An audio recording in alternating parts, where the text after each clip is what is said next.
Household solar lamps, 8 to 15 watts are sufficient. Solar lamps above 15 watts are generally used on farms or rural roads. Speaking of this, you will be surprised how such a small wattage can shine brightly. Okay, let's verify on site today the brightness of 8 to 15 watts, which is the illumiноmeter we usually use for testing. This is a photosensitive device, and the higher the value displayed here, the greater its illumination and brightness. Here are 4 types of solar lights, namely 8 watts, 10 watts, 12 watts, and 15 watts. Now let's test this 8 watt solar lamp. 47 lux. This is 10 watts. 73 lux. This is 12 watts.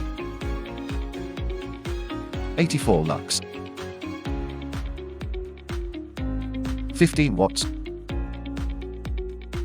104 lux. If you want to shine brighter and have stronger endurance, you can choose this, the JD Solar Street Light with a super large capacity battery pack on the back, illuminating 300 square meters, and there is no problem staying up all night.